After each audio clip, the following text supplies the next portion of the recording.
Hello viewers, welcome back to my channel gear shifting. আবারও আপনাদের সামনে উপস্থিত হলাম নতুন একটি ভিডিও নিয়ে। আমি আপনাদের সাথে আছি জিহাদ জামান। আজকে আমি আপনাদের সামনে তুলে ধরার চেষ্টা করব হিরো কারিজমা XMR এর personal user review. Higher segment বাংলাদেশে অনুমতি পাওয়ার পর ফার্স্ট যে দুটো বাইক আসে, ফার্স্টটি হচ্ছে N250 আর তারপরে আসে হচ্ছে হিরো কারিজমা XMR 210। এটা আসার পর মোটামুটি বাইকারদের কাছে একটা হাইপ সৃষ্টি করেছিল। তো আশা করি অনেকে আপনারা বাইকটা সম্পর্কে জানেন। তারপরেও আমি অনেকগুলো রিভিউ ইতিমধ্যে পাবলিশ হয়েছে, অনেকেই পার্সোনালি ইউজও করতেছেন। তো আমি আমার পার্সোনাল ওপিনিয়ন থেকে আমি 1700 কিলো রান করলাম বাইকটি নেওয়ার পর। তার আলোকে একটি কমপ্লিট রিভিউ করার চেষ্টা করছি, আশা করি আপনাদের ভালো লাগবে। হায়ার সেগমেন্ট বাংলাদেশে অনুমতিটা আসলে অনেক সময় সাপেক্ষ ব্যাপার ছিল, আর এটা অনেক কঠিন একটা ব্যাপার ছিল। বাইকারদের জন্য অনেক বড় পাওয়া এটা। বাংলাদেশ সরকার শেষ পর্যন্ত এই হায়ার সেগমেন্টের অনুমতি দিয়েছে, কিন্তু বেশ কিছু শর্তাবলী আছে। হায়ার সেগমেন্ট হওয়ার পরে অনেক বাইকাররা ভাবছিল যে হায়ার সেগমেন্টের অনুমতি পাওয়ার পরেই বড় বড় বাইকগুলা বাজারে আসবে। আসলে যে শর্তাবলী আছে সেই শর্তাবলী মেনে আসলে বড় বড় সেগমেন্টের বাইকগুলা বা বড় বড় কোম্পানির বাইকগুলো সহজেই বাজারে আসতে পারতেছে না। তার সবথেকে বড় কারণ হচ্ছে সিবিউ বাইক আসতে পারবে না, সিকেডি অর্থাৎ বাংলাদেশে সংযোজন করতে হবে, যে কারণে অনেক কোম্পানি এখন পর্যন্ত বড় বড় বাইকগুলো আনতে পারে নাই। তো এর হাত ধরে প্রথমেই আগে পালসার নিয়ে আসছে তার N250, সেকেন্ডলি আনছে হিরো কারিজমা XMR। এই দুটোই বর্তমানে বাজারে অ্যাভেলেবেল আছে। আর বাংলাদেশে প্রথমে 150, তারপরে 165 পর্যন্ত অনুমতি ছিল। এখন মোটামুটি 375 পর্যন্ত বাংলাদেশে সংযোজন করে বাজারজাত করতে পারবে বাইকগুলো। আজকে আসলে আমি হিরো কারিজমা XMR এর পার্সোনাল রিভিউ নিয়ে আপনাদের সামনে উপস্থিত হয়েছি। আমি এই বাইকটা 1700+ কিলোমিটার চালাইছি। মোটামুটি আমার এই বাইক সম্পর্কে যথেষ্ট ধারণা হয়ে গেছে। তো প্রত্যেকটা বাইকার আসলে একটা বাইক কেনার আগে অনেক কিছু বিবেচনা করে। অনেকে স্পেসিফিকেশন দেখে বাইক কিনে, অনেকে লুক দেখে বাইক কিনে, আবার যারা আসলে অনেকগুলো বাইক ইউজ করে তাদের মধ্যে নানা রকম দ্বিধাদ্বন্দ্ব থাকে, যে কারণে বিভিন্ন ব্লগিং ঘাটাঘাটি করে, রিভিউ দেখে। কেউ কেউ পেইড প্রমোশন করে, পেইড প্রমোশন দেখে সেই ফাঁদে পা দিয়ে অনেকে বাইক কিনে পরে পস্তায়। আসলে আমি চেষ্টা করব আমার পার্সোনাল রিভিউগুলো আপনাদের সামনে তুলে ধরার। এই রিভিউর মাধ্যমে যদি আপনারা উপকৃত হন তাহলে আমার সার্থকতা। আসলে আমরা অনেক কিছু দেখেই বাইক কিনি, তো ব্লগগুলো দেখে আমরা অনেক অনুপ্রেরণা পাই বাইক কেনার। বাইকগুলোর ব্লগগুলোতে অনেক সময় দেখা যায় অতিরঞ্জিত করে অনেক কিছু অনেকে মার্কেটিং করে। আসলে ব্যাপারটা হচ্ছে বাইকটা আসলে প্রত্যেকটা মানুষের পার্সোনাল একটা যানবাহন। সেটা সবাই চায় লং লাস্টিং করানোর জন্যে, প্লাস রিসেল ভ্যালু কথা ভাবে, পরবর্তীতে বিক্রি করলে কেমন কী আসবে, আবার after sale service, spare parts সব কিছু ভেবে আসলে একটা বাইক কেনা উচিত। আমি মোটামুটি অনেক কিছু চিন্তাভাবনা করেই হিরো কারিজমা নিছি। এটা আমার 34 নম্বর বাইক।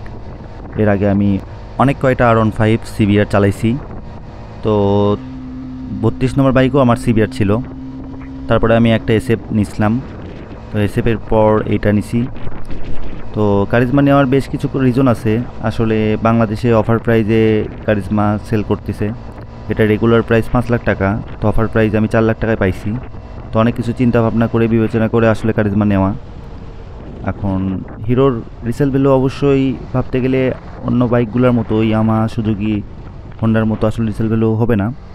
তারপর অনেক চিন্তা ভাবনা করে নিয়েছি। আসলে ভাবলাম যে নতুন একটা বাইক এইরকম প্রাইস অফার করতেছে, আর স্পেসিফিকেশন মোটামুটি একটু ঘাটাঘাটি করলে দেখবেন টপ টু দ্য নচ আসলে স্পেসিফিকেশন আছে। আমি সিবিআর যেহেতু ইউজ করছি, DOHC ইঞ্জিনটা এটাতে পাচ্ছি, অ্যান্ড স্লিপার ক্লাস আছে, 6 গিয়ার স্পিড বক্স, আবার লিকুইড কুল ইঞ্জিন, লুকও ওভারঅল অনেক ভালো।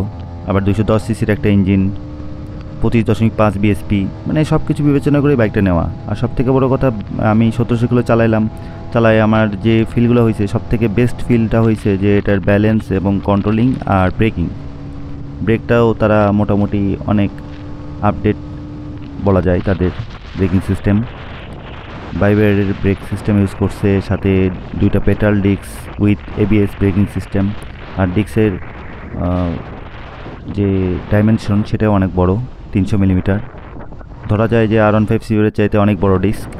সব দিক থেকে আসলে ব্রেকিং সিস্টেম অনেক ভালো। আর 150 সিসি বাইকগুলো যে চালাইছি R15 CBR, এগুলো মোটামুটি আমি 147, 48, 150-এর কাছে টপ স্পিড পাইছি। আর তেলের যে ব্যাপারটা, R15 CBR-এ 45+ মাইলেজ পাইছি। এটা যেহেতু 210 সিসি, এটার বিএইচপিও বেশি, টর্কও বেশি, সব দিক দিয়ে সব কিছু বেশি, ডিসপ্লেসমেন্ট পেস্টনের বেশি, যে কারণে এটার তেল যে বেশি খাবে সেটা নেওয়ার আগেই ভেবেই নিছি। আসলে 150 সিসির সাথে কম্পেয়ার করলে মাইলেজটা কোনোভাবেই মিলাতে পারবেন না। যদি ভাবেন যে আমি এটাতে 40 পাবো, 45 পাবো, ওগুলোর মতোই ফিল পাবো, আসলে তাহলে এটা নেওয়া ঠিক হবে না। এটা আপনার চালানোর উপর ডিপেন্ড করবে তেল কনজামশনটা কেমন হবে। আমি এই বাইকটা নিয়ে লং রান যখন করছি, তখন আমি বগুড়া থেকে ঢাকা গেছিলাম। এই লং রানে আমি 44.4 পাইছি পার লিটারে। আর যখন আমি ঢাকা সিটিতে চালাইছি, আমি 35 সামথিং পাইছি মাইলেজ। আবার একদিন আমি ঢাকাতে এক্সট্রিম জ্যামের মধ্যে পড়ছিলাম। সেই জ্যাম কন্ডিশনে আমি উত্তরা থেকে বনানী পর্যন্ত ফুল রাস্তা জ্যামেই চালাইছি। সেই জ্যামের মধ্যে আমার তেল গেছে 26 সামথিং। তো আসলে বুঝতে পারতেছেন তেলের ব্যাপারটা, এভারেজ 30-35-এর মধ্যেই থাকবে। 150 সিসির বাইকগুলো তো আসলে অনেকগুলো চালাইলাম। তো হিরো কারিজমা আসার পরে আসলে মনে হলো যে একটু বেশি সিসির বাইক চালাই, সেজন্য আসলে এই 210টা নেওয়া।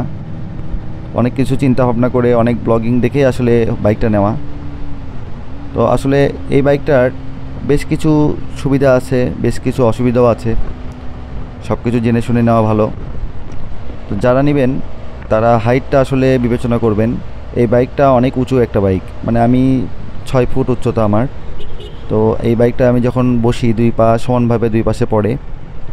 বাইকটার উচ্চতা 810 মিলিমিটার, ধরা যায় সিটটা অনেক হাই, R15 CBR-এর চাইতে অনেক হাই। তো এই বাইকটার ওজনও অনেক বেশি, 163.5 কেজি। তো হাইট এবং ওয়েট এই বাইকটা অনেক বেশি। তো যারা নেবেন এইটা যদি ঠিকমতো কন্ট্রোল করতে পারেন, তাহলে নিতে পারেন। তা আমি জ্যামের মধ্যে অনেক সময় দেখা গেছে যে আমার মতো উচ্চতাও অনেক সময় হিমশিম খাচ্ছে, এরকম আমি কয়েকটা সিচুয়েশনে পড়ছি। বাট ওয়েটের কারণে, উচ্চতার কারণে ভালোই লাগে, বাইকটা অনেক বড় লাগে। আর আসলে সিকেডি বাইক আর যে প্রাইস অফার করতেছে এত কিছু দিয়ে, যে কারণে বাইকটা আসলে নেওয়া। তো আমি অনেক কিছু চিন্তা করছি, এরকমভাবে চিন্তা করছি যে আমি লাস্ট এসএফটা চালাইছিলাম। এসএফটার মার্কেট প্রাইস 3.5 লাখ টাকা। 3.5 লাখ টাকা হিসাবে ওভার প্রাইস একটা বাইক ছিল। ওই বাইকটার এয়ার কুলড ইঞ্জিন, স্পেসিফিকেশনও তেমন কিছু নাই। তো সব কিছু বিবেচনা করে দেখলাম 4 লাখ টাকা দিয়ে অনেক ভালো একটা অফার, এই জন্য আমি এটা নিয়ে নিয়েছি। রিসেল ভ্যালু আমার জন্য আসলে খুব গুরুত্বপূর্ণ একটা বিষয়, কারণ আমি মাঝে মাঝেই বাইক সেল করি। তারপর আসলে এই স্পেসিফিকেশনের জন্য আসলে নেওয়া, ভাবলাম যে বেশ কিছু দিন ইউজ করব, নতুন বাইকই নেওয়া যায়। কারণ সেকেন্ড হ্যান্ড বাইক কিনতে গেলেও মোটামুটি 3,80,000 থেকে 4 লাখ টাকা পড়ে যেত একটা R15 বা একটা CBR। তো সেই বাইকগুলা যখন সেকেন্ড হ্যান্ড নিতাম বেশ কিছু খরচ আসতো। সব কিছু বিবেচনা করে আসলে ব্র্যান্ড নিউ নেওয়া। চিন্তা করলাম যে পরবর্তীতে নতুন বাইকটা একটু ভালো মতো ইউজ করে তারপরে সেল করলে তখন রিসেল ভ্যালুর কথাটা আসলে চিন্তা করা যাবে না। তবে হিরো যে জিনিসটা অফার করছে, আশা করি রিসেল ভ্যালু এটার অনেক বেশি খারাপ হবে না। কারণ এই হিরো এই কারিজমা দিয়ে কোম্পানিটা কাম ব্যাক করছে। কারণ বাইকটা চালায় আমি যা বুঝছি, বাইকের পাওয়ার, বাইকের ইনিশিয়াল পাওয়ার, তারপরে বাইকের কন্ট্রোলিং, ব্যালেন্সিং সব কিছুই অনেক ভালো। এখন ওভারঅল এই লংজিভিটি কেমন হবে এটা ডিপেন্ড করবে এটার রিসেল ভ্যালু এটার উপরেই। আর আফটার সেল সার্ভিস যথেষ্ট ভালো। হিরো কোম্পানি মোটামুটি কারিজমা বাইকারদেরকে অনেক বেশি সাপোর্ট দিচ্ছে। শোরুমগুলায় আফটার সেল সার্ভিস তারা যত সাধ্য চেষ্টা করতেছে অনেক টপ নচ সার্ভিস দেওয়ার জন্যে। কিন্তু আমি হিরো কোম্পানিকে বলবো, তারা সার্ভিস দেওয়ার চেষ্টা করতেছে, তারা সব কিছুই করতেছে, বাট আসলে আমি কয়েকবার সার্ভিস সেন্টারে গিয়েছি, তারা সর্বোচ্চ চেষ্টা করছে, বাট কিছু কিছু সমস্যা থেকেই যাচ্ছে।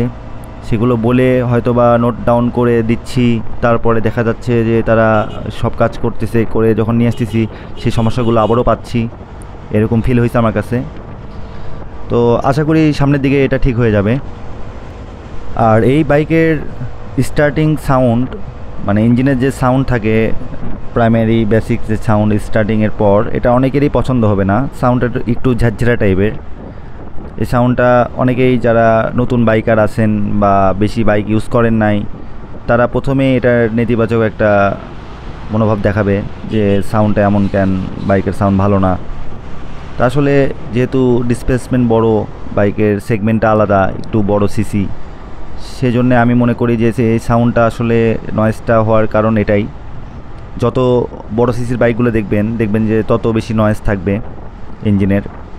এইটা আবার যখন আপনি 70-80-র উপরে টানবেন তখন সাউন্ডটা অনেক স্পোর্টি একটা সাউন্ড দেয়, যেটা অনেক ভালো লাগে। বাট যখন আপনার স্পিড 10, 20, 30 এমন থাকবে তখন আপনার সাউন্ড ভালো লাগবে না। পার্সোনালি সাউন্ডটা আমারও পছন্দ না, বাট যখন হাই রেপ করা হয় তখন সাউন্ডটা চমৎকার একটা সাউন্ড দেয়। আর 210 সিসি বলে যে টপ স্পিড আপনি R15 CBR এর চেয়ে বেশি পাবেন এমন না, কোম্পানিও এমনটা ক্লেম করে নাই। ইন্ডিয়ার ব্লগগুলোও দেখছি আমি, তারা আফটার মড করে 154, 55, 56 এরকম স্পিড পাইছে। তো স্টক বাইক অনেকে 147, 48 পাইছে। তো আমি এখন পর্যন্ত 1700 কিলো চালাইছি, আমি এখন পর্যন্ত 136, 37 পাইছি, তার উপরে পাই নাই, যেখানে আমি R15 147, 48 পাইছিলাম। তবে 210 হিসেবে আমি আশা করতেই পারতাম যে R15 CBR এর চাইতে টপ স্পিড বেশি না হলেও কাছাকাছি থাকবে। তবে একটা জিনিস ভালো পাইছি, সেটা হচ্ছে ইনিশিয়াল পিকআপটা অনেক ভালো। যখন আপনি কারেন্ট এক্সেলারেশন দিবেন তখন প্রথমের দিকে আপনি ভয় পাবেন এই বাইকটা নেওয়ার পর, কারণ এটা যেভাবে প্রেশার দিয়ে টেনে নিয়ে যায়, আমি এর আগে কোনো বাইকেই পাইনি এরকম। সামনের উইন্ডশিল্ড থেকে একটা শব্দ আসে, ওটা যেহেতু আপ ডাউন করা যায়, ওটা ভাঙাচোরা রাস্তায় পড়লে একটু শব্দ করতেছে ওইটা। আর সার্ভিসিংয়ের সময় আপনি যখন যাবেন তখন আপনার দেখা যায় যে সার্ভিসিং বলতে যেটা হয়, বেসিক সার্ভিসিংগুলো, ইঞ্জিন অয়েল চেঞ্জ করা, অয়েল ফিল্টার চেঞ্জ করা, এর চাকাগুলো চেক করা, হ্যান্ডেল চেক করা, এছাড়া আসলে কিছু না। নতুন বাইক আসলে আমরা অনেক সময় অনেক রকম ইস্যু নিয়ে যাই, যে টার্ন উঠতেছে না, সাউন্ড এরকম হচ্ছে বা এরকম নয়েজ করতেছে। তারা দেখা যায় যে নাটটার টাইট দিয়ে ইঞ্জিন অয়েল টোয়েল চেঞ্জ করে এগুলো করে দিবে। আপনি পার্সোনালি দেখা যাবে যে অনেক কিছু জানলে এগুলো দিয়ে আপনি সন্তুষ্ট হবেন না, কারণ ইঞ্জিনের যদি কোনো সমস্যা আপনার কাছে মনে হয় সেটা তো আর সমাধান করে দিতে পারবে না। আসলে চালায় আপনাকে আসলে এটা বুঝে তারপর সলভ করতে হবে, এটা আমার পার্সোনাল অপিনিয়ন। আর তেলের ট্যাঙ্কির ক্যাপাসিটি যেহেতু কম, 11 লিটার, আবার তেলও বেশি খায়, সে কারণে আমার কাছে মনে হয়েছে তেলের ট্যাঙ্কিটা একটু বেশি ছোট হয়ে গেছে। আর তেলের মিটারটা আমার কাছে অ্যাবনর্মাল রিডিং মনে হয়েছে। দেখা যায় ফুল ট্যাঙ্কি করে নিয়ে আসলেও 1-2 দাগ চলে যায় কয়েক কিলো না চালাইতেই, আবার উপরের দাগগুলো খুব তাড়াতাড়ি চলে যায়। তো আসলে এই জিনিসটা আমার কাছে খুব মানে খারাপ লাগছে জিনিসটা। তেলটা আমি ফুল করে রাখলেও আমি আসলে ফুল দাগ দেখতে পাচ্ছি না, ব্যাপারটা এরকম। আর যারা শহরে রাইডিং করার জন্য নেবেন তাদের জন্য একটু প্যারাই লাগবে, এমনকি তারা বিক্রি করে দিতে পারেন।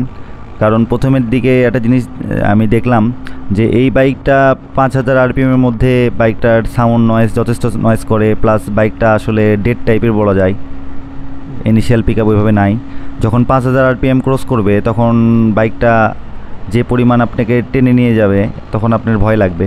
মানে মেইন কথা হচ্ছে লং রানের জন্য পারফেক্ট বাইক, শহরের জন্য একটু কষ্টসাধ্য এটা আসলে নিয়ে চালানো। তো যারা লং রান করেন তাদের জন্য বেস্ট অপশন হবে, শহরে যারা রাইড করেন তাদের জন্য অনেক ভেবেচিন্তে নেওয়া উচিত। আর যেহেতু আমি লং রান করছি, শহরেও চালাইছি, এক্সট্রিম জ্যামেও চালাইছি, তো লং রানে আমার কাছে কোনো প্রবলেম মনে হয় নাই। বাট ঢাকা শহরের জ্যামের মধ্যে আমার যেটা মনে হয়েছে, এই লিকুইড কুল হওয়া সত্ত্বেও এক্সেসিভ হিট হয়। এক্সেসিভ হিট বলতে অনেক বেশি হিট মনে হয়েছে আমার কাছে, যে দুই পাশে পা রাখা যায় না এরকম হিট লাগছে আমার কাছে, অনেক বেশি গরম হয়ে যায় বাইকটা। তো আমি এই জিনিসটা আমার কাছে অনেক বেশি মনে হয়েছে, কারণ আগের R15 CBR-এও আমি অনেক এক্সট্রিম পর্যায়েও এরকম হিট পাই নাই। আর আমি 1700 কিলো রান করে আমি যা যা সমস্যা সুবিধা পাইছি সব কিছু আপনাদের সামনে তুলে ধরার চেষ্টা করতেছি। আর আপনাদের যদি কোনো প্রশ্ন থাকে আমাকে অবশ্যই জিজ্ঞেস করবেন, আমি চেষ্টা করব যথাসাধ্য উত্তর দেওয়ার। এটা সামনে দেওয়া হয়েছে 100 সেকশনের টায়ার, পিছনে 140 সেকশনের টায়ার। তো দুটাই MRF-এর টায়ার দেওয়া আছে, বাট রেডিয়াল টায়ার না। রেডিয়াল দিলে হয়তো বা এটার পারফরমেন্সটা আরও বেটার হতো। তো এই বাজেটে আসলে যা দিছে আসলে এটা নিয়েই সন্তুষ্ট থাকা উচিত। আসলে ইতিমধ্যে অনেকেই এই বাইক নিয়ে অনেক রকম রিভিউ করছে, অনেক রকম রিভিউ দেখেই আসলে আসছি, বাইকটা নিছি, অনেক কিছু স্পেসিফিকেশন দেখলাম। তো মোটামুটি সব কিছু দিয়ে যদি পারফরমেন্সের জন্য চান, লং রান করেন, বেস্ট অপশন। শহরের মধ্যেও যদি মানিয়ে নিতে পারেন ওইরকম নয়েজ, তাহলে বেস্ট অপশন বলে মনে করি। আবার তেলের একটা ব্যাপার আছে, যেহেতু তেলের দাম অনেক বেশি, এটাও ভাবতে হবে আসলে। বাট আপনি যদি ইকোনমিভাবে চালানোর চেষ্টা করেন তাহলে আপনি 35+ পাবেন, মানে আমি যেটা পাইছি লং রানে 44, তার মানে ধরাই যায় যে 40ও নিয়ে যাওয়া সম্ভব। আর অনেকে অনেক রকম ব্লগিং করছে বাইক নিয়ে, সবগুলোর ব্লগিং মোটামুটি দেখার চেষ্টা করছি। তো বাইক নেওয়ার আগে অনেক ঘাটাঘাটি করছি, তো আসলে অনেক চিন্তা ভাবনা করে বাইকটা নেওয়া। তো এটা যেহেতু টেলিস্কোপিক সাসপেনশন দিছে, এটা আসলে বাংলাদেশ বা ইন্ডিয়ার রাস্তা যেরকম সেই অনুযায়ী এই সাসপেনশনটা ইউজ করছে। ইউএসডি দিলে একটু স্টিপ হইতো, স্টিপ হইলে দেখা যেত যে আসলে হাতে ব্যথা বা লং রানে একটু সমস্যা, বেশ কিছু ব্যাপার ভেবে হয়তো করছে বা কস্ট কাটিংয়ের জন্য করছে। বাট পিছনে যে সাসপেনশনটা দেখা যায় যে গাড়িটার ওয়েটও বেশি, হাইটও বেশি, সব কিছু মিলে পারফরমেন্সও যখন এক্সেলেশন দেওয়া হয় অনেক বেশি স্পিডিং করতে পারে। তো পিছনে যে সাসপেনশনটা দিছে তারা 6 স্টেপ অ্যাডজাস্টেবল গ্যাস সাসপেনশন। তো আমার কাছে মনে হয়েছে পোর্লিং টাইপের সাসপেনশন ইউজ করলে হয়তো বেটার অপশন হতো, কারণ দেখা যায় যে অনেক বেশি যদি উঁচা নিচা রাস্তা থাকে, অনেক হাই স্পিডিংয়ে বাইকটা একটু হালকা একটু মানে লাভ দেয়, জাম করে, এরকম মনে হয়েছে। পোর্লিং টাইপের থাকলে হয়তো বা জিনিসটা অ্যাবজর্ব করতে পারতো, আমার কাছে পার্সোনাল মনে হয়েছে এটা। আর এটার বিল কোয়ালিটি যদি বলতে যাই, এটার বিল কোয়ালিটি কিছু কিছু জায়গায় একটু আপডেট করা দরকার। আর এইটার হচ্ছে প্লাস্টিকের কিছু ইস্যু আছে, প্লাস্টিকের কিছু ছোটোখাটো কিছু নয়েজ আছে। আবার সামনের উইন্ডশেলটা যেহেতু ওঠানামা করে, ওইটাও গ্যাপে পড়লে শব্দ করে। আর লুকিং গ্লাসের যে ব্যাপারটা, লুকিং গ্লাসটার এলেঙ্কি নাট সিস্টেম করছে, যে কারণে ওটা টাইট করে রাখতে হয়, জ্যাম ট্যামের মধ্যে গেলে ওটা ভাঁজ করা যায় না, এটা বিরক্তিকর। অনেকেই মডিফাই করে R15-এর লুকিং গ্লাস লাগাই নিছে বা সুবিধা মতো গ্লাস লাগাই নিছে, আমি এখনও চেঞ্জ করি নাই। তো বাইকটার ওভারঅল যদি আপনি ধরেন তো মোটামুটি বিল কোয়ালিটি মোটামুটি ধরা যাবে। আর ইঞ্জিনের বিল কোয়ালিটি অনেক ভালো লাগছে। নয়েজটা যদি মেনে নিতে পারেন, ইঞ্জিনের নয়েজটা, তাহলে আপনার কাছে কোনো কিছুই মনে হবে না, অনেক বেস্ট কোয়ালিটি একটা ইঞ্জিন ইউজ করছে এরা। আর আমি আসলে অনেক চিন্তা ভাবনা করে নিছি, এটার যে প্রাইস অফার করতেছে এই প্রাইজে আমার কাছে এটা বেস্ট মনে হয়েছে। কারণ বাংলাদেশে পালসার যখন ফার্স্ট 250 লঞ্চ করলো, 250-র প্রাইস 3,40,000 হিসাবে এটা 4 লাখ টাকা, যেহেতু অফার প্রাইস, অনেক বেশি স্পেসিফিকেশন আছে। আবার আপনার 210 সিসি হিসাবে 250-এর যে স্পেসিফিকেশন থেকে অনেক বেশি সব কিছু দেখা যাবে। 250 এই 210-এর স্পেসিফিকেশনের সাথেও ইনিশিয়াল পিক আপেও এর সাথে পারবে না। তা আমি আরও অনেক কিছু চিন্তা করছি, সেটা হচ্ছে যে আমি 150 সিসি যেহেতু অনেকগুলো বাইক চালাইছি, আপনি এখন R15 150 সেগমেন্টে যখন নিতে যাবেন, একটা প্রিমিয়াম R15 বা CBR নিতে গেলে 6 লাখ প্লাস পড়বে আপনার দাম। একটা নন প্রিমিয়াম SF নিতে গেলে এখন 3.5 লাখ টাকা। সেই প্রাইস লিস্ট অনুযায়ী 4 লাখ টাকা একটা বেস্ট অপশন। হিরো আগের যদি বাইকগুলো ধরেন তাহলে হয়তো বা ওইটার কারণে অনেকে এই কোম্পানিতে যাওয়ার সাহস করবেন না, চিন্তা করবেন যে হিরো কোম্পানি রিসেল ভ্যালু কেমন পাবো।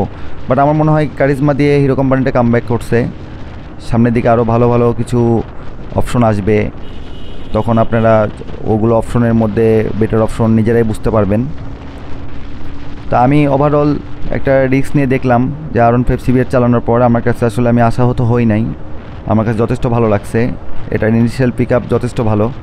R15 CBR চালানোর পরে এটার ইনিশিয়াল দিয়ে যেটা মনে হয়েছে যে অনেক বেশি এগ্রেসিভ, অনেক বেশি কারেন্ট পিক আপ। এটার BSP যেহেতু বেশি, সিসি বেশি, সব কিছু আসলে এখানে ম্যাটার করে।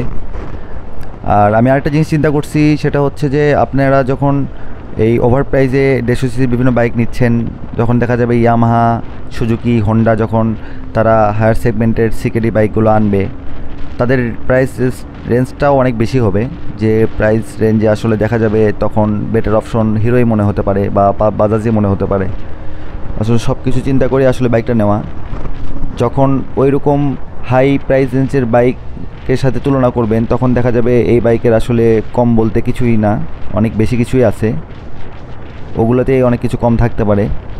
পাওয়ারের দিক থেকেও মোটামুটি এটা পিছিয়ে থাকবে না, কারণ যা কিছু দিছে এই স্পেসিফিকেশন নিয়ে স্টাডি করলে বুঝতে পারবেন।